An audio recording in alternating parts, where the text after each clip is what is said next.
जरा सोचिए, एक महल का कमरा है। संगमरमर के फर्श पर खिड़की से चांदनी छिटकी हुई है और हवा में एक अजीब सी खामोशी है, जैसे सब कुछ थम गया हो। बिल्कुल ऐसा लगता है जैसे वक्त ने अपनी सांस रोक ली हो।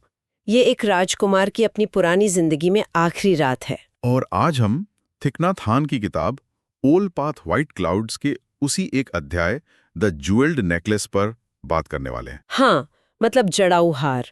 ये बस एक कहानी नहीं है, ये उस एक पल की गहरी पड़ताल है जब एक इंसान ने प्रेम, कर्तव्य, अपनी पहचान सब कुछ पीछे छोड़ने का फैसला किया। और हमारी कोशिश सिर्फ कहानी दोहराना नहीं है ना? नहीं, बिल्कुल नहीं। हम तो उससे एक फैसले के पीछे की जो पढ़ते हैं, भावनात्मक, दार्शनिक, यहाँ तक कि ऐतिहासिक, उन्हें समझने की कोशिश कर रहे हैं। और जो सवाल हमारे सामने आता है वो आज भी उतना ही जरूरी है। क्या सच्चा प्यार कभी कभी ये मांग करता है कि हम उन लोगों को आजाद कर दें जिन्हें हम सबसे ज्यादा चाहते हैं? और क्या आत्मज्ञान के लिए दिल का टूटना जरूरी है? चले उस खामोशी से ही शुरू करते हैं। वो बहुत ताकतवर है। सिद्धार्थ कमरे में आते हैं और वो जानते हैं कि ये अलविदा है और यशोधरा सोने का नाटक कर रही हैं। अब पहली नजर में तो ऐसा लगता है कि वो एक मुश्किल विदाई से बच रही हैं, लेकिन जो विश्लेषण है वो कहते हैं कि ये इससे कहीं ज्यादा गहरा है ना? बिल्कुल, ये बचना नहीं है, ये एक बहुत बहुत सोचा समझा चुनाव है। हमारे स्रोत इसे खामोशी का संवाद कहते हैं। खामोशी का संवाद? हाँ, ये उनका तरीका है सिद्धार्थ को जाने की इजाजत देने का, बिना उन शब्दों को कहे जो इस पल को शायद बहुत भारी और तकलीफदेह बना देते। अच्छा। आप सोचिए, उस दौर के समाज में एक महिला के तौर पर उनके पास अपनी बात कहने की कितनी ताकत थी, लेकिन उनकी चुप्पी, उनकी खामोशी, वो यहाँ उनकी सबसे बड़ी ताकत बन जाती है। मतलब वो कुछ न कहकर ही सब कुछ कह रहे हैं। बिल्कुल। अगर वो कह देती है रुको, या क्यों जा रहे हो, या मेरे बारे में सोचो, तो शायद ये पूरा पल एक आम घरेलू झगड़े जैसा हो जाता। हाँ, और उनकी खामोशी इस पल की गरिमा को बचाए रखती है। वो इस पल को पवित्र बना देती है। हाँ, आपने बिल्कुल सही पकड़ा। ये एक गहन उदारता का कार्य है। वो जागकर, बोलकर या उन्हें पकड़कर इस क्षण को तोड़ती नहीं है। तो एक तरह से वो उन्हें जाने दे रही हैं। जाने दे रही हैं, बिना ये कहे कि तुम क्यों जा रहे हो। ये एक मौन सहमति है जो बहुत दर्दनाक होने के साथ साथ अविश्वसनीय रूप से गहरी भी है। ये टकराव से बचना नहीं है, बल्कि खामोशी के जरिए एक संवाद है। और उसी खामोश संवाद के बीच कमरे में चांदनी में चमकती हुई एक चीज है, वो जड़ाऊ हार। ये भी कहानी का एक बहुत ही दिलचस्प हिस्सा है। ये सिर्फ एक गहना तो नहीं था, है ना? बिल्कुल नहीं। वो हार उन सभी चीजों का प्रतीक है जिन्हें सिद्धार्थ पीछे छोड़ रहे हैं। जैसे प्यार, पहचान, दौलत, लगाव। एक विश्लेषण में तो यहां तक कहा गया है कि जब यशोधरा ये हार सिद्धार्थ को देती हैं, तो वो उनके हाथ में संक्षेप में पूरा संसार रख देती हैं। वाह! ये हमारी उस इंसानी आदत को दिखाता है कि हम प्यार को किसी चीज में बांध लेना चाहते हैं, उसे हमेशा के लिए अपना बनाना चाहते हैं। और दिलचस्प बात यह है कि इसे वजन का प्रतीक और सुंदरता जो बोझ बन गई भी कहा गया है। हाँ, ये सोचना थोड़ा अजीब है कि प्यार जैसी खूबसूरत चीज बोझ कैसे बन सकती है। यही तो इस कहानी का केंद्रीय सवाल है। क्या लगाव जब हद से ज्यादा बढ़ जाए तो वो एक खूबसूरत पिंजरा बन जाता है? सिद्धार्थ को एहसास होता है कि इस खूबसूरती से जुड़े रहना, इस हार से बंधे रहना, एक जाल में फंसे रहने जैसा है। तो हार को वहीं छोड़ देना? वो प्यार को ठुकराना नहीं है। अच्छा। बल्कि प्यार को एक नए रूप में देखने की कोशिश है। वो हार एक सवाल की तरह है, क्या तुम बिना हक जताए प्यार कर सकते हो? लेकिन एक मिनट, यहाँ पर वो सवाल उठता है जो शायद हर किसी के मन में आता होगा। अपनी पत्नी और नवजात बेटे को इस तरह छोड़कर चले जाना, क्या ये स्वार्थी नहीं था? मतलब क्या ये एक तरह से जिम्मेदारियों से भागना नहीं है? ये एक बहुत जरूरी और स्वाभाविक सवाल है, और सतही तौर पर देखें तो ये स्वार्थी ही लगता है। हाँ, लेकिन जब हम विश्लेषण की गहराइयों में जाते हैं तो पता चलता है कि ये फैसला प्यार की कमी से नहीं, बल्कि प्यार की अधिकता से पैदा हुआ है। एक स्रोत कहता है, त्याग गहरी भावना से पैदा होता है, उसकी कमी से नहीं। मतलब सिद्धार्थ का दिल महल के बाहर की दुनिया का दुख देखकर टूट रहा था। बीमारी, बुढ़ापा, मौत, वो उस आराम में नहीं जी सकते थे जो दूसरों के दर्द की अनदेखी पर बना हो। तो आप कह रही हैं कि वो उनसे भाग नहीं रहे थे, बल्कि उनके लिए ही एक जवाब खोजने जा रहे थे, एक ऐसा जवाब जो उनके अपने प्यार से भी बड़ा हो। बिल्कुल। ये व्यक्तिगत हक जताने वाले प्यार को एक सार्वभौमिक करुणा में बदलने की प्रक्रिया है। वो उनसे प्यार करना बंद नहीं करते। नहीं, बल्कि उनके प्यार का दायरा इतना बड़ा हो जाता है कि उसमें हर दुखी इंसान शामिल हो जाता है। एक तरह से उनका जाना उनके बेटे के लिए सबसे बड़ा तोहफा है। एक सिंहासन नहीं। एक सिंहासन नहीं, बल्कि सभी के दुखों से मुक्ति का रास्ता खोजने का संकल्प। उनका प्यार ही उनकी खोज का इंजन बन जाता है, रुकावट नहीं। और ये फैसला सिर्फ एक पारिवारिक फैसला नहीं था। नहीं, बिल्कुल नहीं। वो कोई आम आदमी नहीं थे। वो शाक्य वंश के राजकुमार थे, होने वाले राजा थे। उनका जाना तो एक तरह से पूरे समाज और राजनीति के खिलाफ एक बगावत थी। एक बहुत बड़ी बगावत। विश्लेषण इसे भूकंपीय अवज्ञा का काम कहते हैं। मतलब एक ऐसा काम जिसने पूरे समाज की नींव हिलाकर रख दी। वो सिर्फ अपना परिवार नहीं छोड़ रहे थे। वो अपनी क्षत्रिय जाति, राजा होने का अपना कर्तव्य, जिसे धर्म कहा जाता है, और उस समय की पूरी सामाजिक व्यवस्था को चुनौती दे रहे थे। उस समाज में तो ये सोचा भी नहीं जा सकता था। आपका धर्म, आपका कर्तव्य आपके जन्म से तय होता था। हाँ। एक राजकुमार का धर्म था राज करना, वंश को आगे बढ़ाना। उसे छोड़ना मतलब सामाजिक, राजनीतिक और धार्मिक व्यवस्था को सीधे सीधे नकारना था। हाँ, और उनका ये कदम उन्हें उस समय के भटकते हुए तपस्वियों की परंपरा से जोड़ता है, जो एक तरह से उस दौर की काउंटर कल्चर थे। अच्छा, वो लोग जो व्यवस्था से बाहर थे? हाँ, ये वो लोग थे जिन्होंने वैदिक रीति रिवाजों और ब्राह्मणवादी सत्ता को मानने से इनकार कर दिया था। अपने शाही कपड़े उतारकर, बाल कटवाकर और एक भिक्षु के कपड़े पहनकर। सिद्धार्थ सिर्फ अपना परिवार नहीं छोड़ रहे थे। वो अपनी पूरी सामाजिक पहचान मिटा रहे थे। वो ये ऐलान कर रहे थे कि मुक्ति जन्म से नहीं, बल्कि सीधे अनुभव से मिलती है, और ये हक किसी एक जाति का नहीं, बल्कि हर इंसान का है। कमाल है। ये कहानी जितनी पुरानी है, उतनी ही आज के दौर की लगती है ना? जब मैं उस महल के बारे में सोचती हूँ, तो मुझे आज की दुनिया के महल नजर आते हैं। जैसे हमारा शानदार ऑफिस, हमारी सोशल मीडिया प्रोफाइल, या एक ऐसी जिंदगी जो बाहर से तो एकदम परफेक्ट दिखती है, पर अंदर से खोखली महसूस होती है। सही बात है। सफलता के शिखर पर पहुंचकर भी वो सवाल मन में आता है, क्या बस यही सब कुछ है? ये एक बहुत मजबूत कनेक्शन है, जो विश्लेषण भी करते हैं। आज के संदर्भ में सिद्धार्थ का जाना अहंकार का पूर्ण विघटन है। अहंकार का विघटन? हाँ, मतलब अपनी उस पहचान और सुरक्षा को छोड़ने का साहस, जिसे बनाने में हमने सालों लगा दिए हैं। आज के पर्सनल ब्रांडिंग के युग में गुमनाम हो जाने का, एक नोबडी बन जाने का ख्याल ही डरावना है। हमें तो अपनी पहचान बनाने की ट्रेनिंग दी जाती है, उसे मिटाने की नहीं। बिल्कुल। सिद्धार्थ का ये कदम हमारी इसी सोच को चुनौती देता है। और ये हमारे प्यार के बारे में सोचने के तरीके को भी चुनौती देता है। हम अक्सर सोचते हैं कि प्यार का मतलब है एक दूसरे में घुल मिल जाना, एक हो जाना। लेकिन ये कहानी सिखाती है कि सच्चा जुड़ाव शायद दूसरे के रास्ते का सम्मान करने और उसे बढ़ने की आज़ादी देने में है। हाँ, ये आराम की जगह सच्चाई को चुनने की कहानी है। बिल्कुल। ये कहानी एक ज्यादा परिपक्व प्यार का इशारा देती है।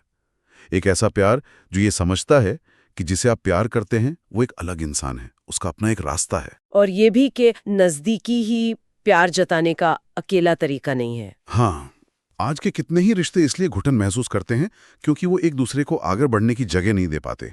सिद्धार्थ का जाना इस बात का एक चरम उदाहरण है कि कभी-कभी अपनी सच्चाई के लिए जीने का मतलब होता है दूसरों को निराश करना और अनिश्चितता को छोड़कर अर्थ की तलाश में निकलना। बिल्कुल। तो अंत में हम उसी खामोश कमरे में लौटते हैं। राजकुमार महल से दूर जा रहा है और उसके पास कुछ भी नहीं है सिवाय एक सवाल के। हाँ, सिवाय एक सवाल के। और शायद यही हम अपने श्रोताओं के लिए एक विचार छोड़ सकते हैं। एक विश्लेषण में बहुत खूबसूरती से कहा गया है, वो जंगल में अपने साथ कुछ भी नहीं ले गया सिवाय उस प्रेम के वजन के जो एक सवाल में बदल चुका था। और उस सवाल में करुणा का पहला बीज था, हर उस दिल के लिए जिसे कभी पूर्ण रहने और आजाद होने के बीच चयन करना पड़ा है। रात ढल रही है, भोर होने को है। बोधि वृक्ष के नीचे वो शांत आकृति, बुद्ध, हवा जैसे थमी हुई है और उनका मन जैसे पूरी कायनात के चलने के ढंग को आईने की तरह दिखा रहा हो। हम आज बात कर रहे हैं थिच नाथ हान की किताब ओल्ड पाथ व्हाइट क्लाउड्स के उस अध्याय पर जो बुद्ध के ज्ञानोदय के क्षण को छूता है। हाँ। जहां उन्हें प्रतीत्य समुत्पाद यानी हर चीज के एक दूसरे पर निर्भर होने का वो गहरा सच अनुभव हुआ। और ये समझना जरूरी है कि ये कोई दिमागी कसरत या कोई फलसफा नहीं था उस पल। हाँ, ये एक सीधी साफ दृष्टि थी, एक विजन, जैसे अचानक समझ आ गया हो कि कैसे हर खुशी और हर गम, जिंदगी और मौत सब एक ही महीन धागे से बुने हुए हैं। दुनिया एक ऐसे जाल की तरह सामने आई जिसमें कोई भी चीज अकेली नहीं है, अपने आप में खड़ी नहीं रह सकती। तो आइए इसी गहरी समझ की परतों को थोड़ा खोलते हैं, महसूस करने की कोशिश करते हैं। ये कुछ ऐसा है जैसे खुद विचार ही जाग रहा हो, एकदम ठहरा हुआ, फैला हुआ और विनम्र। जी। शुरुआत करते हैं उस असल अनुभव से, बोधि वृक्ष के नीचे बुद्ध के उस जागृति के पल से। ये सोचना नहीं था ना, मतलब ये तो जैसे पूरे वजूद के साथ महसूस करना था। बिल्कुल, ये कोई सिद्धांत गढ़ना नहीं था, ये एक प्रत्यक्ष दर्शन था। उन्होंने देखा कि कैसे चीजें एक दूसरे से पैदा होती हैं। ये पूरी श्रृंखला जैसे सामने आ गई। अज्ञानता, अविद्या यानी चीजों को असलियत में ना देख पाना, उससे बनती हैं मानसिक आदतें और कंडीशनिंग, वो संस्कार। हाँ। इन संस्कारों से पैदा होती है एक खास तरह की चेतना, विज्ञान, जो फिर नाम और रूप को जन्म देती है, यानी मन और शरीर का ये जो अनुभव है। और ये सिलसिला फिर आगे बढ़ता है। हाँ, नाम रूप से विकसित होती हैं 6 इंद्रियां, षडायतन, देखना, सुनना, सूंघना, चखना, छूना और सोचना। इंद्रियों के कारण बाहरी दुनिया से संपर्क होता है, स्पर्श, संपर्क से संवेदनाएं या महसूस करना, वेदना पैदा होता है, सुखद, दुखद या फिर तटस्थ। और यहीं से कहानी मोड़ लेती है शायद। बिल्कुल, वेदना के बाद वेदना से पैदा होती है तृष्णा यानी चाहत। हाँ, वो तीव्र इच्छा, सुखद अनुभव को बनाए रखने की या दुखद अनुभव से बचने की। यही तृष्णा फिर गहरी पकड़ या आसक्ति बन जाती है, उपादान। इस आसक्ति से भविष्य में होने की प्रक्रिया भव चलती रहती है, जिससे नया जन्म जाति होता है और जन्म के साथ ही आता है बुढ़प्पा, बीमारी और मृत्यु, जरा मरण का चक्र। ये पूरी श्रृंखला उन्होंने एक साथ देखी, एक ही दृष्टि में। ये देखना कि हर घटना, हर दुख किसी न किसी वजह से है, किसी चीज पर टिका है। जैसा कि किताब में है, उन्होंने देखा कि जीवन और मृत्यु एक ही सच्चाई के 2 पहलू थे। लेकिन शायद सबसे चौंकाने वाली बात थी मैं का भ्रम टूट जाना। हाँ, ये शायद सबसे बड़ी क्रांति थी उस अनुभव की। ये देखना कि कोई स्थायी अलग स्व या मैं है ही नहीं। स्रोत कहते हैं, उन्होंने देखा कि किसी भी चीज का कोई अलग स्वतंत्र अस्तित्व नहीं था, और ये भी कि स्व और दूसरे के बीच की सीमा घुल गई। सब कुछ एक दूसरे पर निर्भर है, जैसे दिए की लौ तेल और बत्ती पर निर्भर है। बिल्कुल, वैसे ही हर दुख किसी न किसी मोह या गलतफहमी पर निर्भर है। हर जन्म इसी सच्चाई को ना जानने पर निर्भर है। तो ये हमें उस मूल सिद्धांत पर लाता है जिसकी हम बात कर रहे हैं, प्रतीत्य समुत्पाद, निर्भर सह उत्पत्ति। इसे अगर बिल्कुल आसान शब्दों में समझना हो तो इसका सार एक छोटे से सूत्र में है, इसके होने से वो होता है, इसके ना होने से वो नहीं होता। इसके होने से वो होता है। हाँ, मतलब कोई भी चीज अपने आप में अकेले मौजूद नहीं है, सब कुछ किसी न किसी चीज या कई चीजों के होने पर निर्भर करता है। जैसे वो पेड़ वाला उदाहरण। हाँ, जैसे पेड़ सिर्फ बीज नहीं है, वो मिट्टी, पानी, हवा, सूरज की रोशनी, इन सब के होने से है। इनमें से एक भी ना हो तो पेड़ नहीं होगा। और ये दुख पर कैसे लागू होता है? उसी तरह दुख अपने आप में कोई चीज नहीं है, वो हमारी गलतफहमी, हमारी अज्ञानता, हमारी तृष्णा और आसक्ति पर निर्भर करता है। अगर वो कारण ना हो तो दुख भी नहीं होगा। हर चीज, हर घटना, हर एहसास, सब दूसरी चीजों, घटनाओं और एहसासों के एक पूरे नेटवर्क पर निर्भर हैं। कुछ भी अलग थलग, आइसोलेशन में नहीं है। और वो 12 कड़ियों की जो श्रृंखला ने बताई, अज्ञानता से लेकर जरा मरण तक, ये सिर्फ एक लिस्ट तो नहीं, आपने कहा ये नक्शा है? बिल्कुल, ये कोई सूखी लिस्ट नहीं है। ये हमारे दुख के बने रहने का एक जीता जागता मनोवैज्ञानिक नक्शा है, एक तरह का इमोशनल मैप। अच्छा। ये दिखाता है कि कैसे जड़ में मौजूद अज्ञानता, यानी चीजों की असलियत को ना समझ पाना, कि वो खाली हैं, आपस में जुड़ी हैं, ये दुख के पूरे पहिए को घुमाता रहता है। और क्या ये नक्शा रास्ता भी दिखाता है? मतलब क्या इससे बाहर निकलने का तरीका भी पता चलता है? हाँ, यही इसकी खूबसूरती है। ये सिर्फ समस्या नहीं दिखाता, समाधान की कुंजी भी इसी में है।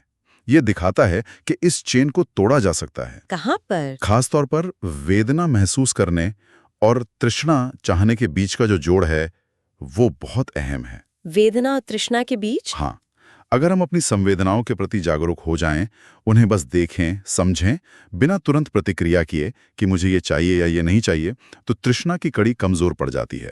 अच्छा। और अगर तृष्णा नहीं, तो आगे की कड़ियां आसक्ति, भव, जन्म, दुख, वो भी कमजोर पड़ जाती हैं।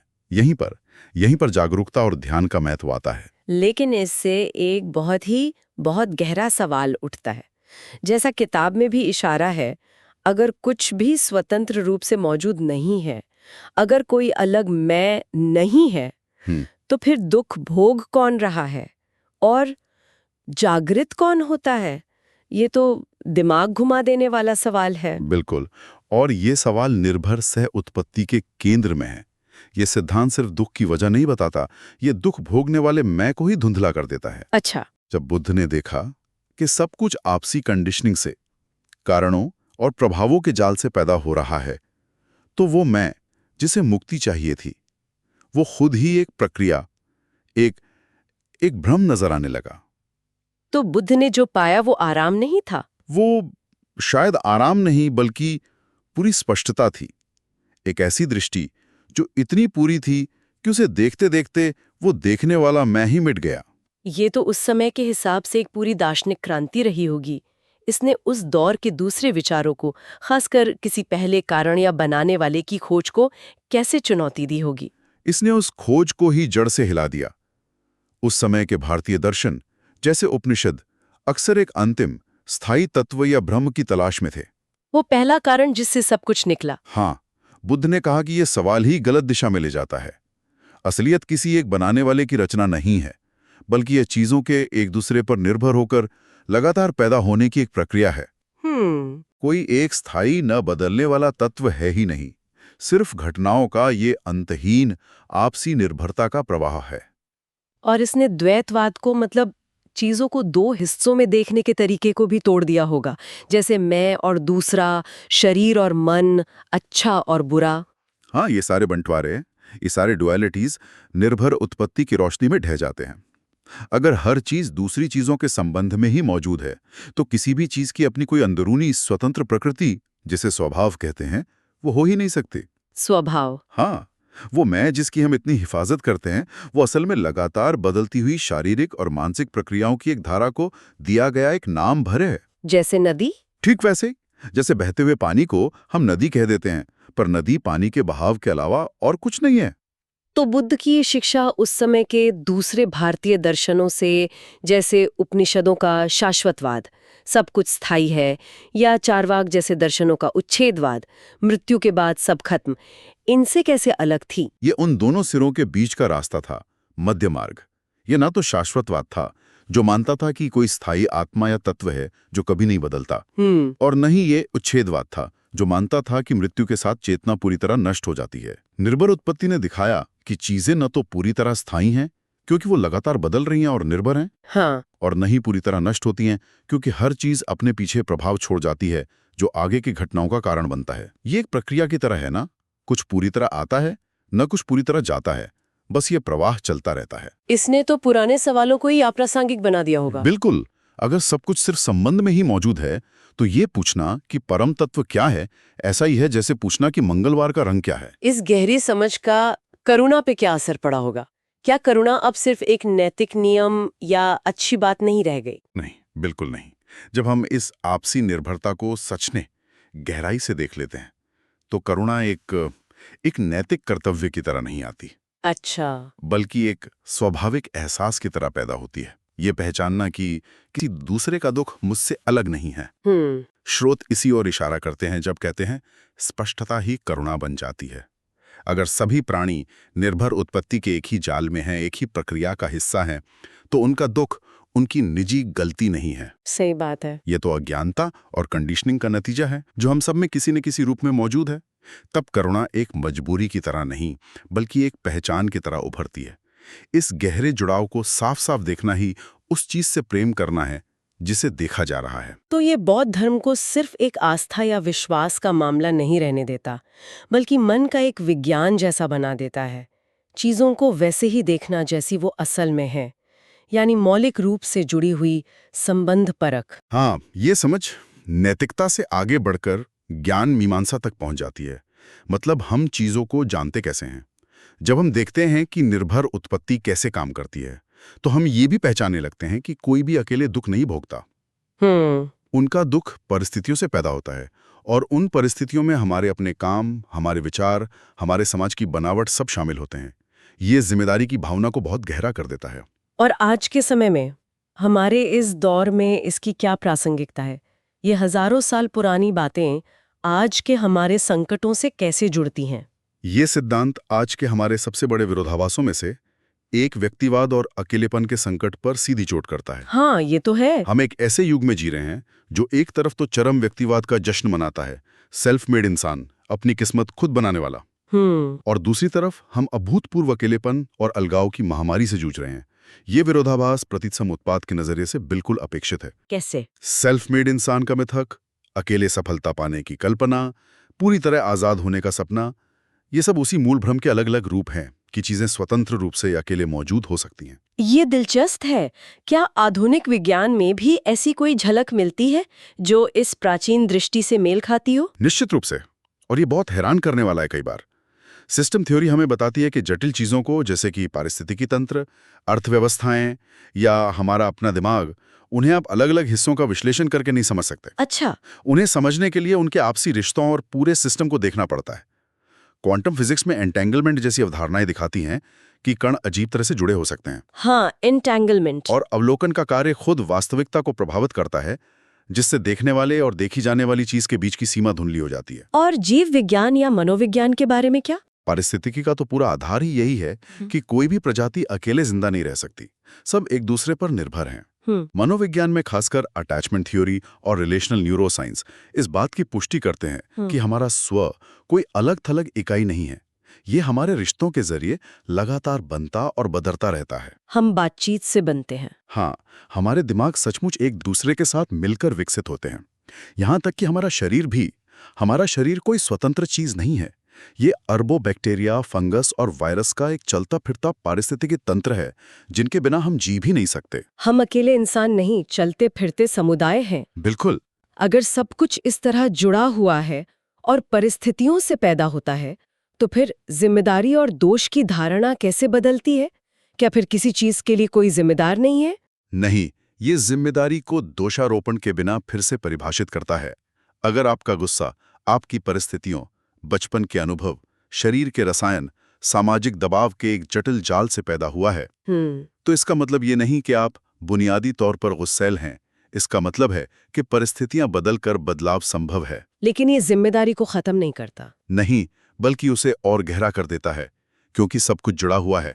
आपका हर काम, हर शब्द, हर विचार इस पूरे जाल में तरंगे पैदा करता है। हाँ। आपके चुनाव दूसरों के अनुभवों को प्रभावित करते हैं। उनका दुख उन परिस्थितियों से अलग नहीं है जिन्हें बनाने में आप भी कहीं न कहीं शामिल हैं।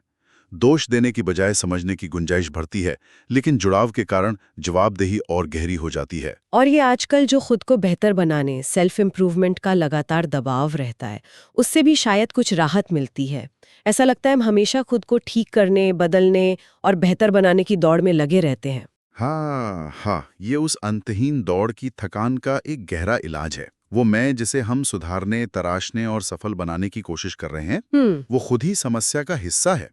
वो एक कल्पना है जो इस बदलती दुनिया में स्थायित्व खोजकर दुख पैदा करती है। तो ज्ञानोदय क्या है इस नजरिए से? ज्ञानोदय इस नजरिए से एक बेहतर स्व बनना नहीं है, बल्कि ये पहचानना है कि सुधारने के लिए कोई अलग स्थायी स्व कभी था ही नहीं। अच्छा। जो बचता है वो कुछ नहीं भी है और सब कुछ भी। वो चेतना जो अपने होने में ही पूरी तरह शामिल है, अपने जुड़ाव के प्रति जागरूक है। ये आज के दौर के अलगावों के लिए एक शक्तिशाली दवा जैसा लगता है। हम अक्सर अपनी जिंदगियों को ऐसे जीते हैं जैसे हम अलग अलग द्वीप हों, अपनी एक सजी संवरी पहचान के साथ। निर्भर उत्पत्ति कहती है ये पूरा ढांचा ही एक भ्रम है। आपकी खुशहाली और आपके पड़ोसी की खुशहाली अलग नहीं है। उनका दुख आपको प्रभावित करता है, चाहे आप इसे माने या न माने। बाद बुद्ध ने तुरंत सिखाना शुरू नहीं किया है ना, वो कुछ समय मौन में रहे, इसका क्या महत्व है? हाँ, और इसमें गहरा सबक है। बुद्ध उस ज्ञान के साथ बैठे, उसे अपने अंदर ठहरने दिया, उस बदलाव को पूरी तरह होने दिया। ज्ञानोदय कोई चीज पाना नहीं है, ये तो परतों का हटना है। परतों का हटना। हाँ, हर भ्रम, हर गलतफहमी दूर होती जाती है, और जो बचता है वो हमेशा से वही था, शुद्ध जागरूकता, अलगाव के वहम से मुक्त। लेकिन इस समझ को जहन के हर कोने तक पहुंचने में, शरीर के हर सेल तक उतरने में वक्त लगता है। तो ये सिर्फ बौद्धिक समझ, इंटेलेक्चुअल अंडरस्टैंडिंग और उसे जिए गए सच, लिव्ड ट्रूथ में बदलने के बीच का फर्क है। बिल्कुल, ये वो खामोशी है जहां ज्ञान विवेक बनता है, जहां अंतर्दृष्टि अनुभव में ढलती है। बुद्ध ने इस एहसास को अपने अस्तित्व के हर स्तर, शारीरिक, भावनात्मक, मानसिक में समाने दिया। उन्होंने निर्भर उत्पत्ति को कुछ ऐसा बनने दिया जिसे वो जानते थे, से कुछ ऐसा बनने दिया जो वो थे। और ये बदलाव अक्सर साधारण ध्यान देने की खामोशी में होता है। हाँ, वो ठहराव जो किसी उत्तेजना और हमारी प्रतिक्रिया के बीच आता है। वो पल जब आप अपने अंदर उठती कहानी को बनते हुए देखते हैं और पहचानते हैं, अच्छा, ये भी निर्भर होकर पैदा हुआ है, ये भी अपने आप में खाली है, इसे भी जाने दिया जा सकता है। ये सारी बातचीत हमें उस अंतिम विचार पर वापस लाती है। बुद्ध बोधि वृक्ष के नीचे बैठे थे, दुनिया नहीं बदली थी, पेड़ वैसे ही थे, हवा वैसी ही थी, लेकिन दुनिया को देखने का उनका नजरिया पूरी तरह हमेशा के लिए बदल गया था। और वो बदलाव सिर्फ उनमें नहीं हुआ, वो सदियों तक महाद्वीपों के पार उन अनगिनत मनों में गूंजता रहा, जो उस समय शायद हजारों साल दूर थे। कुछ भी अकेले पैदा नहीं हुआ था। सब कुछ, हर एक चीज, हर दूसरी चीज पर निर्भर थी। और उसी पहचान में, उसी जुड़ाव की स्पष्ट दृष्टि में दुखांत हुआ। अस्तित्व के जाल से भागकर नहीं, बल्कि आखिरकार ये साफ साफ देखकर कि वो जाल कभी कोई फंदा था ही नहीं। वो तो हमेशा से बस जीवन ही था, विशाल, आपस में जुड़ा हुआ और पूरी तरह मुक्त। सारनाथ में वो इसी पतन। सुबह का वक्त रहा होगा, हवा में ना एक अजीब सी शांति थी, जैसे पूरी दुनिया ही कान लगाए बैठी हो। बिल्कुल। और वहां वो 5 तपस्वी बैठे थे। बरसों की कठोर तपस्या उनके चेहरों पर साफ दिखती थी। हाँ, लेकिन आंखों में एक शक भी था और शायद थोड़ी उम्मीद भी। वो इंतजार कर रहे थे, पर शायद उस गौतम का नहीं जिसे वो मानते थे कि रास्ता छोड़ चुका। उनकी सोच तो यही थी कि सिद्धार्थ वो भोग विलास में वापस चले गए हैं। तो जब बुद्ध वहां पहुंचे तो उन्होंने पहले तो तय किया कि भाई इनका कोई खास सम्मान नहीं करना। हाँ, ये दिखाता है कि हमारी अपनी धारणाएं कितनी पक्की हो सकती है ना। बिल्कुल। लेकिन फिर बुद्ध सामने आते हैं। और उनका आना भी कैसा, मतलब न कोई जीतने वाला अंदाज, न कोई पछतावा, बस एक ठहराव, एक शांति। जी, उनकी आंखों में इतनी स्पष्टता थी, इतनी शांति कि उन तपस्वियों का जो पहले का इरादा था ना, वो टिक नहीं पाया। वो अपने आप ही बदल गया। कुछ कहा भी नहीं बुद्ध ने, बस उनकी उपस्थिति, उनका ऑरा कह लीजिए। हाँ, ये उपस्थिति का असर है जो अक्सर हमारी बनी बनाई सोच पर हावी हो जाता है। वो सम्मान से बैठ गए। और फिर बुद्ध के बैठने के बाद बोलने से पहले का वो मौन, वो चुप्पी, हाँ, वो खामोशी, वो सिर्फ एक ठहराव नहीं था।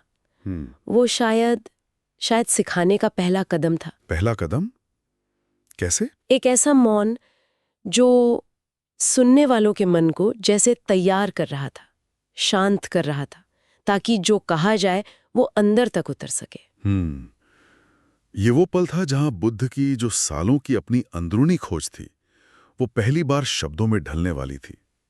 पर यहां एक सवाल उठता है, क्या भाषा उस अनुभव को बता सकती है जो असल में शब्दों से परे है? ये चुनौती तो हमेशा रहती है। ज्ञानोदय के बाद ये पहला उपदेश इसी कोशिश का प्रतीक है कि कैसे मौन को आवाज दी जाए, कैसे अनुभव को दूसरों तक पहुंचाया जाए। लेकिन डर भी रहता है कि कहीं शब्द उस अनुभव को छोटा ना कर दें, कैद ना कर लें। हाँ, बिल्कुल। ये खतरा तो है कि शब्द कहीं एक सिद्धांत बनकर न रह जाएं, अनुभव की जगह। और फिर वो बोलना शुरू करते हैं 4 आर्य सत्य। हाँ, और कितनी सीधी, कितनी साफ भाषा में, जैसे कोई डॉक्टर मर्ज बता रहा हो। बिल्कुल, ये दुख है। ये दुख का कारण है। दुख का निरोध, हाँ, वो संभव है। और ये उस निरोध तक जाने का रास्ता है। कोई भारी भरकम फलसफा नहीं, बस सच्चाई का एकदम साफ बयान। और इसकी जो बनावट है, जो स्ट्रक्चर है, वो ही अपने आप में क्रांतिकारी है। पहले समस्या बताई, दुख, हाँ, फिर उसका कारण, तृष्णा मतलब क्रेविंग या अविद्या, सही समझ ना होना, ठीक है, फिर ये भरोसा दिलाया कि हाँ इसका हल है, निरोध, और आखिर में हल का तरीका, रास्ता, मार्ग।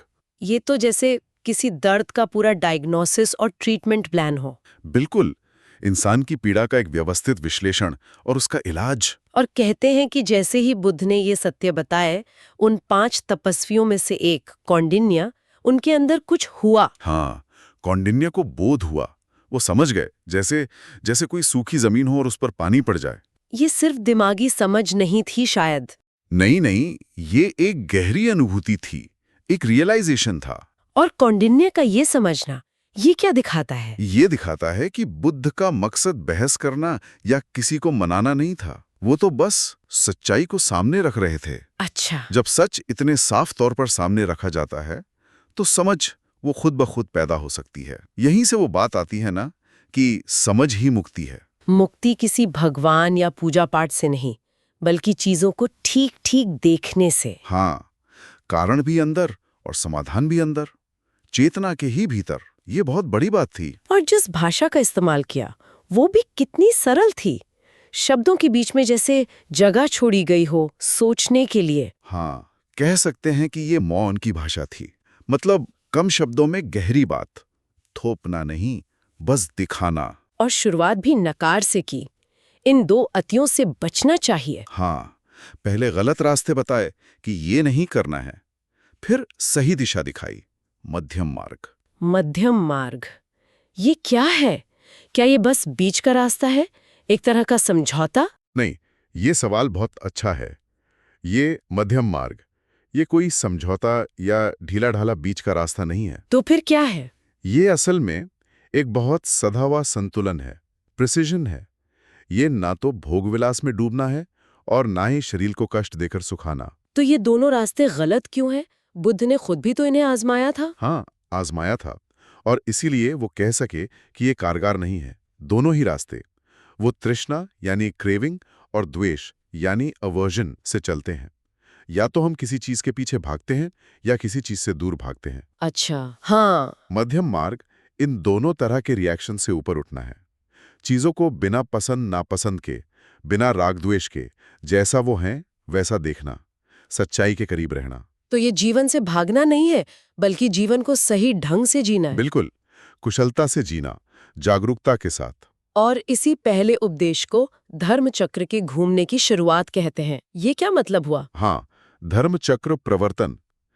इसका मतलब है कि अब ज्ञान का पहिया घूम पड़ा है। पहिया घूम पड़ा है मतलब ये कि जो ज्ञान बुद्ध को मिला, वो अब सिर्फ उनका निजी अनुभव नहीं रहा, वो अब दूसरों तक पहुंचाया जा सकता है, सिखाया जा सकता है। अच्छा, तो ये ज्ञान के संचार की शुरुआत थी। हाँ, और धर्म यहाँ पर किसी मजहब या पंथ से ज्यादा एक विधि है, एक तरीका है जीने का, समझने का। इसीलिए बुद्ध ने कहा, एहि पस्सिको, आओ और खुद देखो। बिल्कुल, ये मानने के लिए नहीं कह रहे हैं, ये अनुभव करने का, खुद जांचने का न्योता है।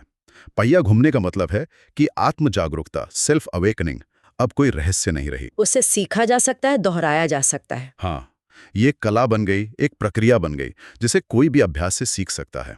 इसने ज्ञानोदय को सबके लिए संभव बना दिया, एक तरह से लोकतांत्रिक बना दिया। इस उपदेश को अगर उस समय के भारत के माहौल में देखें, तो इसकी अहमियत और बढ़ जाती है ना? हाँ, बिल्कुल। उस वक्त भारत में आध्यात्मिक माहौल कैसा था?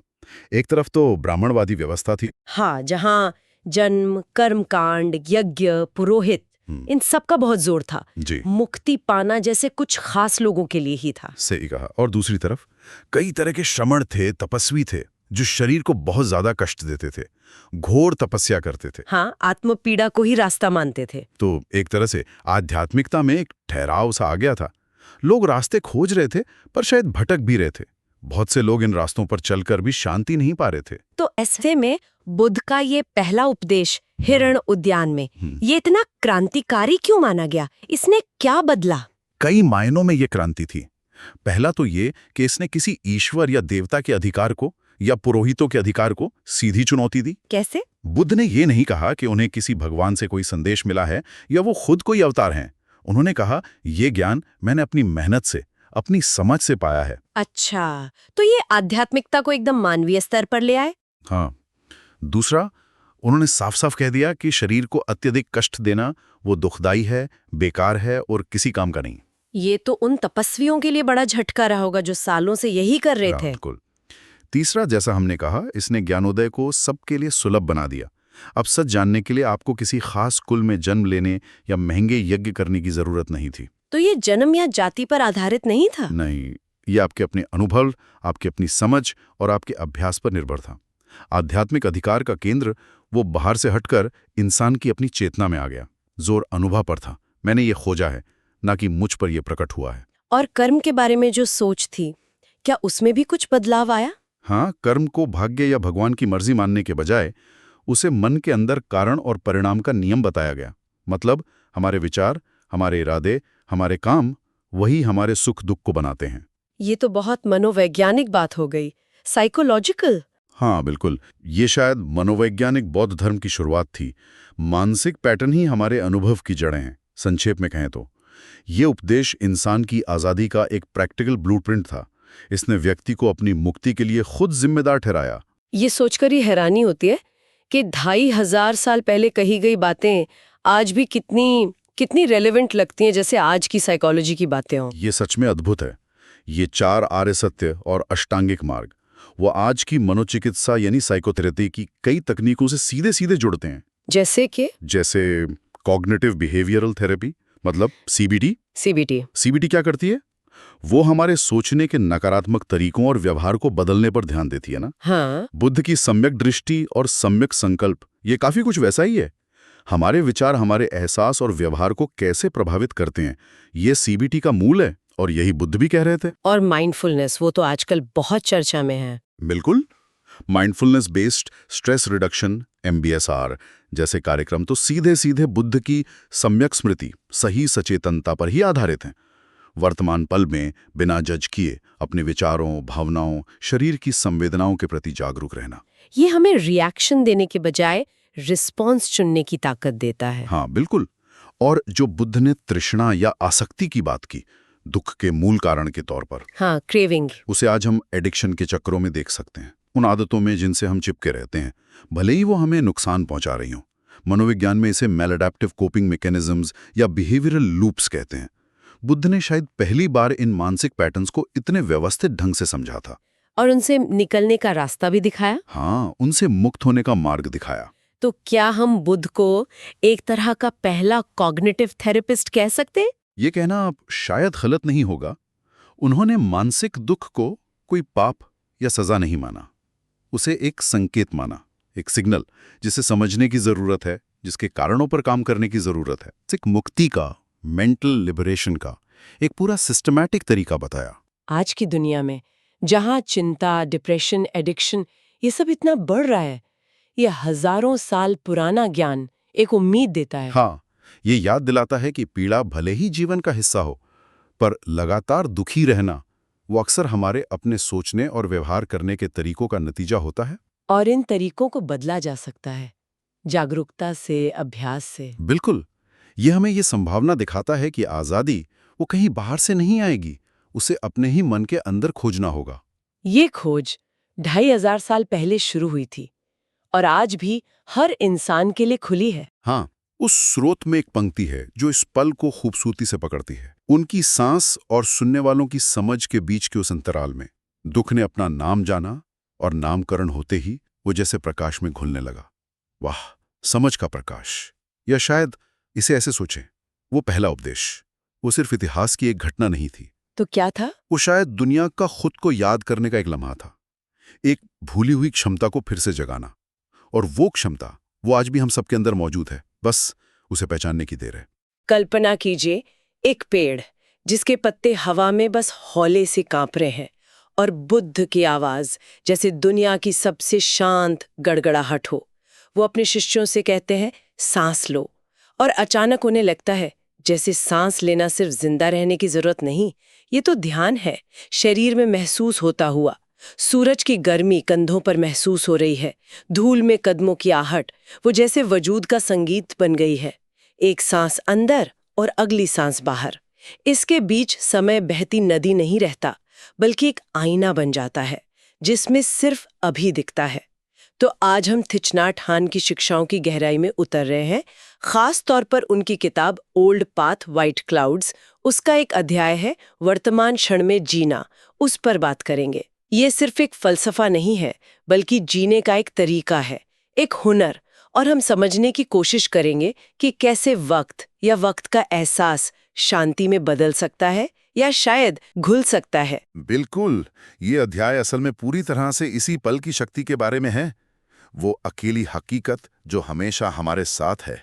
ये इस बात की पड़ताल करता है कि कैसे गुजरे हुए कल की यादें या आने वाले कल की फिक्र हमें उस जिंदगी से दूर खींच लेती हैं जो ठीक अभी यहीं है। तो चलिए शुरू करते हैं उस शुरुआती बेचैनी से, है ना, मन का अतीत और भविष्य के पीछे भागना। अध्याय में जैसे बताया गया है कि शिष्य ध्यान में बैठे हैं पर उनके मन कहीं और भटक रहे हैं, जैसे वक्त के जंगल में खोए हुए भूत। शरीर तो यहाँ है पर दिमाग में शायद कल की कोई बहस चल रही है या आने वाले भोजन की प्लानिंग। ये अनुभव तो मतलब हम सबको होता होगा, है ना। ऐसा लगता है जैसे हम कभी पूरी तरह वही नहीं होते जहां हम होते हैं। हाँ, बिल्कुल। ये तो इंसानी फितरत का हिस्सा है।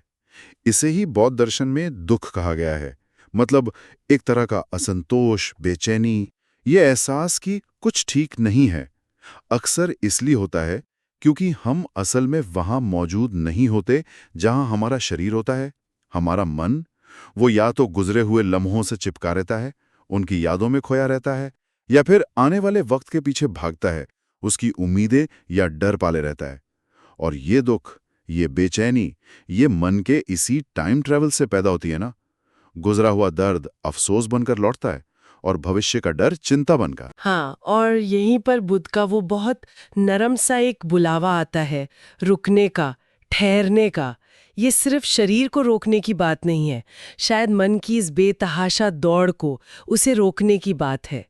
वापस लौटो, वो कहते हैं, किसी खास जगह पर नहीं, बल्कि अपनी मौजूदगी में, अपने होश में वापस लौटो। और इसका सबसे सीधा रास्ता वो हमें उस सांस पर ध्यान देने को कहते हैं, जिसे हम जिंदगी भर लेते तो हैं पर अक्सर बिना जाने, बिना महसूस किए। और यहीं से बात दिलचस्प होनी शुरू होती है। लेकिन ठीक इसी खालीपन में जागरूकता का, होश का उदय होता है। ये एहसास कि जिंदगी ना तो कल घटी थी, ना ही कल हमारा इंतजार कर रही है। हर तजुर्बा, हर खुशी, हर दर्द, वो सब कुछ इसी लम्हे में हुआ। हमारी जिंदगी वक्त की माला का एक मोती नहीं है, नहीं, बल्कि ये वो अकेला मोती है जो लगातार खुद को नया करता रहता है। यादें भी अब में याद आती हैं, उम्मीदें भी अब में की जाती हैं, यहाँ तक कि किसी चीज की कमी का एहसास वो भी यहीं इसी पल में होता है। ये बहुत गहरा नुक्ता है। मतलब ये कि हम हमेशा वर्तमान में ही जी रहे होते हैं, चाहे हमारा मन कहीं भी घूम रहा हो। और ये एक और सवाल खड़ा करता है, थोड़ा जज्बाती सा, कि क्या हम उस चीज़ से प्यार कर सकते हैं जो लगातार बदल रही है, जो गायब हो रही है, बिना उसके जाने से पहले ही उसका मातम मनाए, या फिर बिना उससे हमेशा के लिए चिपक जाने की कोशिश किए। ये जो मौजूदगी है या प्रेजेंस जिसे कहते हैं, ये हमसे यही मांग करती है कि हम इस बदलाव को, इस अनित्यता को खुली बाहों से स्वीकार करें। बिल्कुल, और यही सती है, माइंडफुलनेस, स्मृति, याद रखना, लेकिन गुजरे हुए कल को नहीं, बल्कि यहीं अभी मौजूद होना याद रखना। पाली कैनन में भी, जो बौद्ध धर्म के शुरुआती ग्रंथ हैं, माइंडफुलनेस यानी सती को मुक्ति की पहली बुनियाद माना गया है। सतीपट्ठान। तो ये सिर्फ कोई दिमागी कसरत या तकनीक नहीं है, ये तो जैसे अपने असली घर लौटना है। ये वर्तमान लम्हा ही वजूद की वो अकेली पनाहगाह है, जहां हम गुजरे हुए कल के पछतावों और आने वाले कल की चिंताओं से महफूज रह सकते हैं। और अनित्यता का सिद्धांत, वो इसे और गहरा करता है। सब कुछ बदल रहा है, हर पल अनोखा है, वो फिर कभी वैसे का वैसा नहीं आएगा। तो अगर ये सांस जो हम ले रहे हैं, ये फिर कभी ठीक ऐसी ही नहीं लौटेगी, तो हम इसे लापरवाही से कैसे ले सकते हैं? अनित्यता हमें मौजूदगी का एहसास और शिद्दत से कराती है, कम नहीं करती। तो फिर इसका अभ्यास कैसे करें? मतलब इस पल में टिके कैसे रहें? बुद्ध क्या सिखाते हैं इसके बारे में? सुनने में तो ये बहुत आसान लगता है कि बस मौजूद रहो, पर असल में ये करें कैसे? तरीका बेहद सीधा है पर गहरा। बुद्ध सिखाते हैं, देखो, बस देखो, साक्षी भाव से। सांस अंदर आ रही है, महसूस करो। सांस बाहर जा रही है, जानो। विचार उठ रहे हैं, जैसे आसमान में बादल आते जाते हैं, उन्हें देखो, पर उनमें उलझो मत। शरीर में संवेदनाएं महसूस हो रही हैं, कहीं कोई खिंचाव, कहीं आराम, उन्हें भी बस देखो। मकसद कंट्रोल करना नहीं है, नहीं उनका मूल्यांकन करना है कि ये अच्छा है या बुरा। बस देखना है, जानना है, होश रखना है।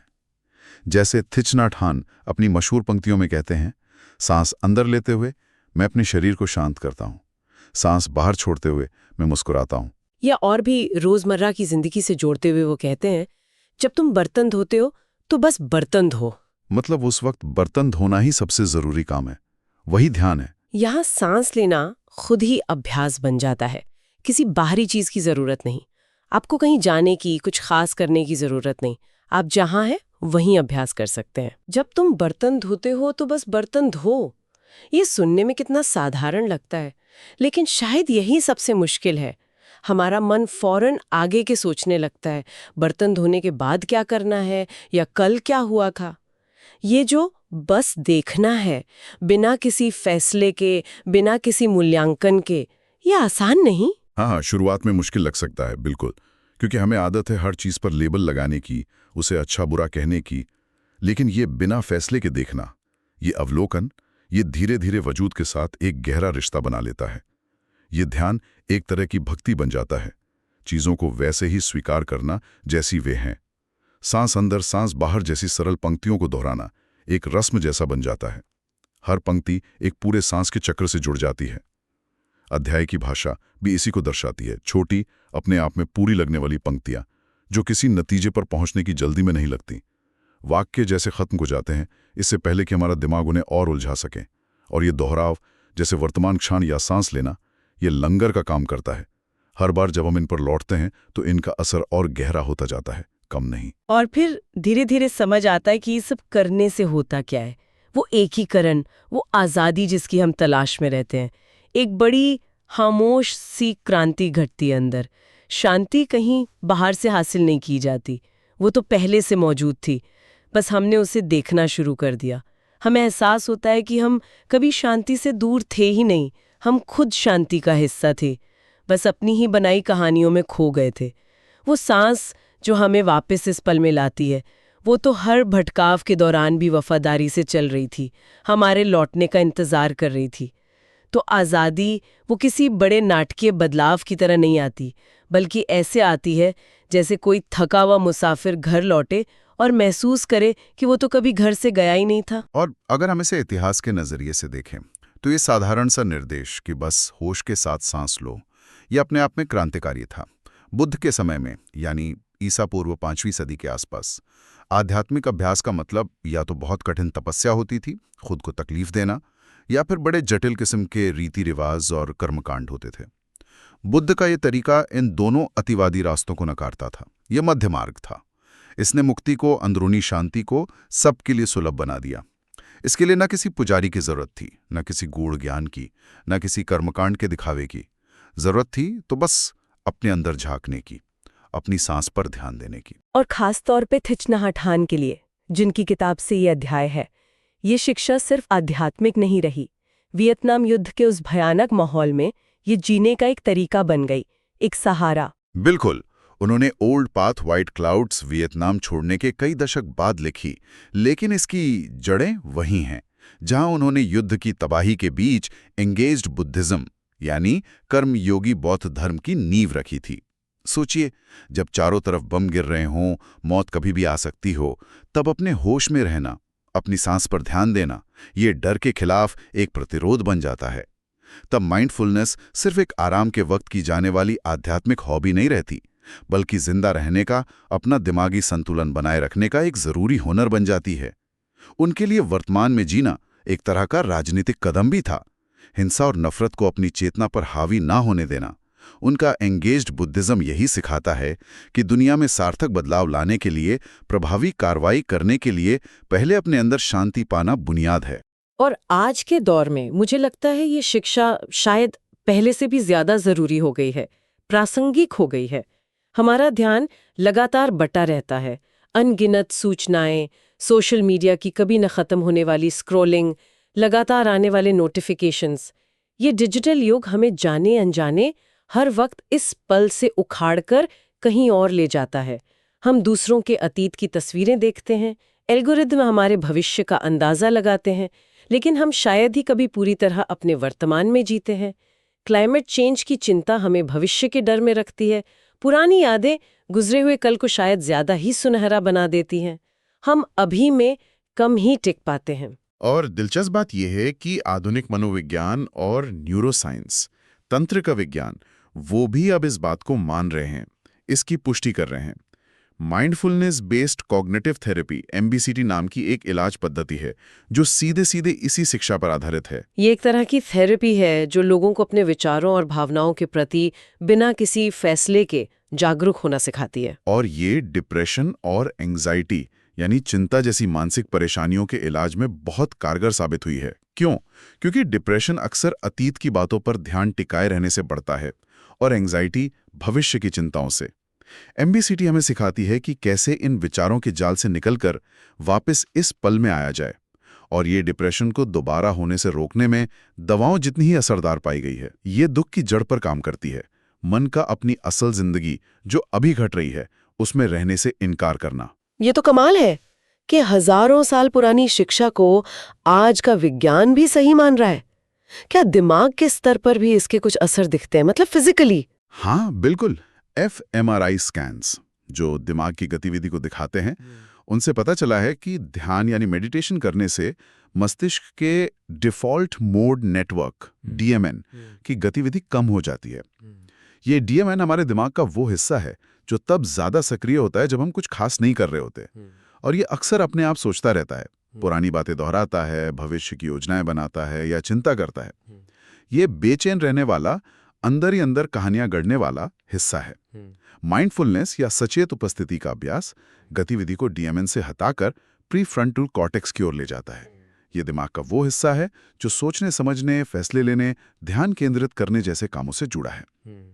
तो हाँ, ये सचमुच हमारे दिमाग के काम करने के तरीके को बदल सकता है। और ये उस अनुभव से भी जुड़ा है जिसे फ्लो स्टेट कहते हैं। वो अवस्था जब हम किसी काम में इतने मगन हो जाते हैं कि हमें अपना ख्याल नहीं रहता, समय का पता नहीं चलता और हम पूरी तरह उस काम में डूब जाते हैं। चाहे वो ध्यान में बैठा कोई भिक्षु हो या लहरों पर सर्फिंग करता कोई सर्फर या कोई कलाकार जो अपनी कला में खोया हो, वे सब एक जैसी चेतना की अवस्था तक पहुंच सकते हैं।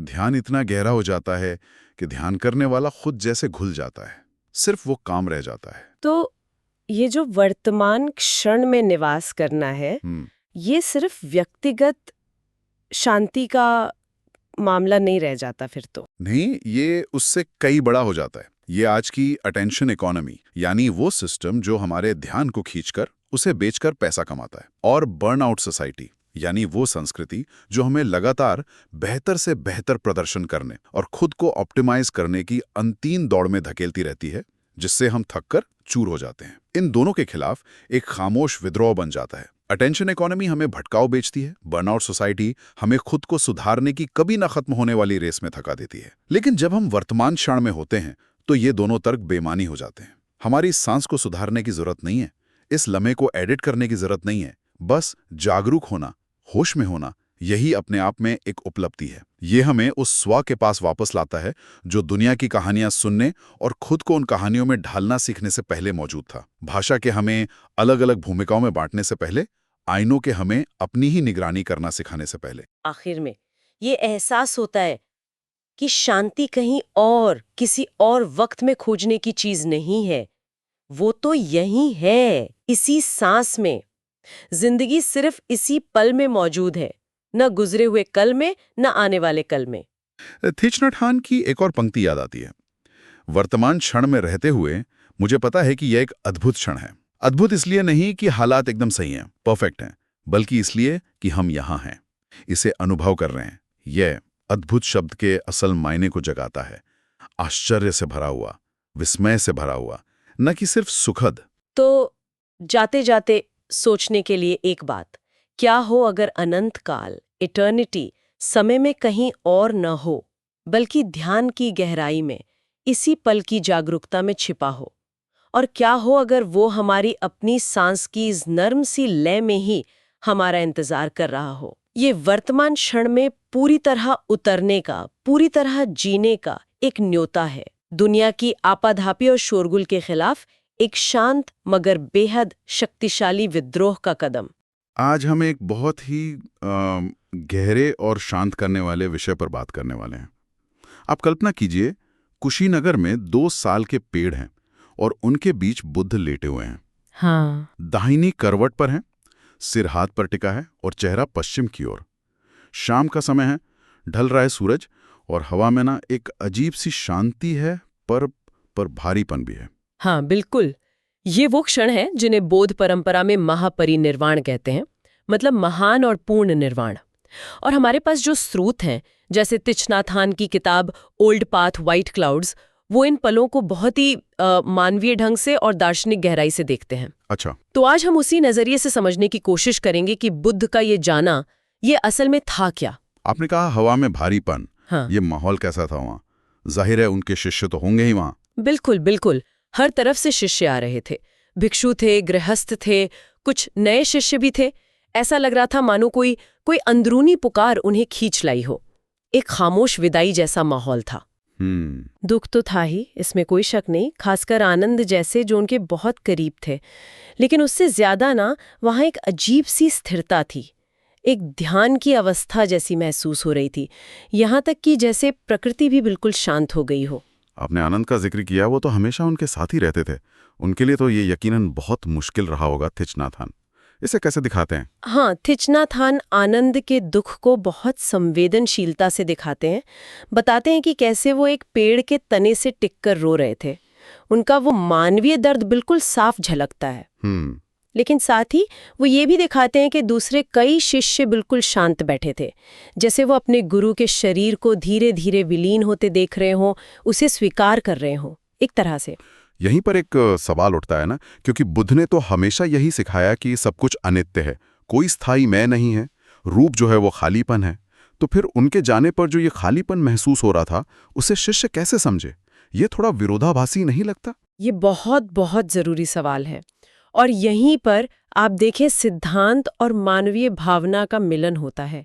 क्या ज्ञान होने का मतलब है कि आपको प्रेम या दुख महसूस नहीं होगा? हाँ, यही सवाल है। थिच नाथ हान के नजरिए से देखें तो ऐसा बिल्कुल नहीं है। दुख महसूस करना मानवीय है, लेकिन ज्ञान आपको उस दुख में फंसने नहीं देता। ये समझना कि हाँ, अनित्यता सच है, और साथ ही किसी खास व्यक्ति की, अपने गुरु की अनुपस्थिति का दर्द महसूस करना, ये दोनों चीजें एक साथ हो सकती हैं। अच्छा, तो वो जो जमावड़ा था, वो सिर्फ विदाई नहीं थी, वो इस सत्य का साक्षी बनना भी था कि दुख और शांति ये दोनों साथ रह सकते हैं। और इसी माहौल में बुद्ध अपनी अंतिम शिक्षा देते हैं। वो क्या थी? हाँ बिल्कुल, उनकी आवाज बहुत धीमी बताई जाती है, शायद बस एक फुसफुसाहट जितनी, लेकिन उसमें एक गजब की दृढ़ता थी। वो कहते हैं, सभी संस्कारित वस्तुएं अनित्य हैं, लगन के साथ अपनी मुक्ति के लिए प्रयास करो। ये बातें तो उन्होंने पहले भी कई बार सिखाई होंगी, तो इस आखिरी बार में क्या खास था, क्या अलग था? सही कहा आपने, ये कोई नई शिक्षा नहीं थी, सिद्धांत वही थे, लेकिन उस क्षण में उन शब्दों का वजन वो बहुत ज्यादा था, बहुत गहरा। वो अब सिर्फ उपदेश नहीं था, वो एक तरह से जिम्मेदारी सौंपी जा रही थी। जिम्मेदारी किस तरह की? एक विरासत थी वो। विरासत? वो कह रहे थे कि अब किसी बाहरी सहारे पर निर्भर मत रहो, स्वयं अपने दीपक बनो, स्वयं अपनी शरण बनो। धम्म यानी उनकी जो शिक्षा है, वही असली शरण है। अच्छा, तो मतलब वो खुद को एक व्यक्ति के तौर पर पीछे हटा रहे थे ताकि उनकी शिक्षा, उनका धम्म केंद्र में आ जाए। बिल्कुल बिल्कुल सही समझा आपने।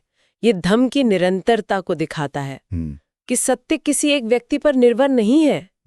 बुद्ध ने सत्य को खोजा था, उन्होंने उसे बनाया नहीं था। उनके जाने के बाद भी सत्य वही रहेगा और उस तक पहुंचने का रास्ता भी वही रहेगा। उनकी भौतिक उपस्थिति खत्म हो रही थी, पर उनकी शिक्षा के रूप में, अभ्यास के रूप में उनकी उपस्थिति हमेशा रहने वाली थी। इसके बाद क्या होता है? वो शांति की अवस्था में कैसे जाते हैं? मतलब वो प्रक्रिया कैसी थी? धीरे धीरे उनकी सांसें और धीमी होती जाती हैं। सांसों के बीच का जो गैप होता है वो बढ़ने लगता है। शिष्य और करीब आ जाते हैं, शायद एक आखिरी उम्मीद में कि उनकी मौजूदगी, उनकी निकटता बुद्ध को रोक लेगी। स्वाभाविक है। लेकिन बुद्ध का चेहरा एकदम शांत हो जाता है। कोई दर्द नहीं, कोई भाव नहीं, बस एक गहरी उपस्थिति, जो उपस्थिति से भी परे महसूस होती है। थीच नाथ हान इस शांति का वर्णन कैसे करते हैं? कुछ खास बताते हैं? हाँ, बहुत काव्यात्मक ढंग से करते हैं। वो लिखते हैं कि बुद्ध का चेहरा जैसे सुबह के वक्त कोई शांत झील हो ना, वैसा हो गया था। एकदम स्थिर, पारदर्शी, अपनी गहराई में अविचलित, जैसे वो ब्रह्मांड के साथ एक हो गए हों। सूरज तो ढल रहा था, लेकिन उनके आसपास जैसे एक रोशनी सी महसूस हो रही थी। और फिर वो अंतिम क्षण, वो कैसे आता है? हाँ, बिना किसी संघर्ष के, बिना किसी कोशिश के, बस छाती का उठना बंद हो जाता है। वो प्रकाश जो उनकी आंखों के पीछे 80 सालों तक चमकता रहा था, वो बुझता नहीं है। ऐसा लगता है जैसे वो हर चीज में फैल गया हो। ये सुनने में कितना शांत लगता है। आमतौर पर हम मृत्यु को एक संघर्ष या एक दुखद अंत के रूप में देखते। बिल्कुल, और यही थीच नाथ हान की खूबी है। वो मृत्यु को कोई ड्रामा नहीं बनाते, बल्कि उसे ध्यान की एक अवस्था की तरह बताते हैं। उनकी भाषा बहुत मौलिक है।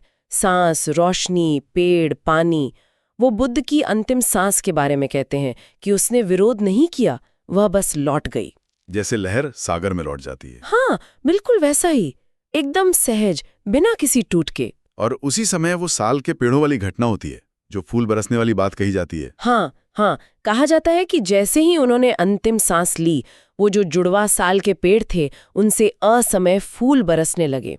पूरी जमीन सफेद फूलों की चादर से ढक गई, जैसे प्रकृति भी उस क्षण की महानता को स्वीकार कर रही हो, या शायद उत्सव मना रही हो। क्या हम इसे अनाथ मन या अनात्ता के सिद्धांत का एक तरह का प्रमाण मान सकते हैं कि कोई स्थायी मैं नहीं है? निश्चित रूप से। ये बहुत अच्छा पॉइंट है। अनात्म यानी नो सेल्फ का सिद्धांत यही तो कहता है कि कोई स्थायी, अपरिवर्तनशील आत्मा या स्व नहीं है। जिसे हम व्यक्ति कहते हैं, वो बस 5 कंधों का रूप, यानी शरीर, वेदना यानी भावनाएं, संज्ञा यानी पहचान, संस्कार यानी मानसिक आदतें, और विज्ञान यानी चेतना, इनका एक अस्थायी मेल है। महापरिनिर्वाण में ये मेल शांति से विघटित हो जाता है। ये कोई विनाश नहीं है, ये उस प्रक्रिया का स्वाभाविक रूप से पूरा होना है। तो निर्वाण, जिसका मतलब बुझ जाना होता है, वो यहाँ पूरी तरह से लागू होता है। हाँ, निर्वाण का शाब्दिक अर्थ है तृष्णा यानी इच्छा, द्वेष यानी घृणा, और मोह यानी अज्ञान, इनकी आग का बुझ जाना। परिनिर्वाण का मतलब है पूर्ण निर्वाण, जिसमें शरीर का आधार भी शांत हो जाता है। और सबसे जरूरी बात यह है कि बुद्ध कहीं जाते नहीं हैं, वो बस संसार के इस आने जाने के चक्र से मुक्त हो जाते हैं। वो जाना बंद कर देते हैं। ये जो सांस्कृतिक प्रतीक हैं, जैसे असमय फूल खिलना या कहा जाता है पृथ्वी कांप उठी, ये सब इस घटना की अलौकिकता को दर्शाते हैं। सही कहा। ये प्रतीक बताते हैं कि ये कोई साधारण मृत्यु नहीं थी। लेकिन थीच नाथ हान का जोर इस बात पर ज्यादा है कि इसे सिर्फ एक बाहरी ब्रह्मांडीय घटना न माना जाए, बल्कि एक गहरी मानवीय और आध्यात्मिक पूर्ति के रूप में देखा जाए। ये अंत नहीं था, ये जीवन भर के शिक्षाओं का चरम बिंदु था। वो परम शांति थी जो समझ से परे है। जब सब शांत हो गया तो शिष्यों ने इसे कैसे समझा? क्या उन्हें लगा कि अब वो अकेले हो गए गुरु के बिना? देखिए, शुरुआत में तो शोक था, स्तब्धता थी, खासकर आनंद जैसे शिष्यों में ये स्वाभाविक था।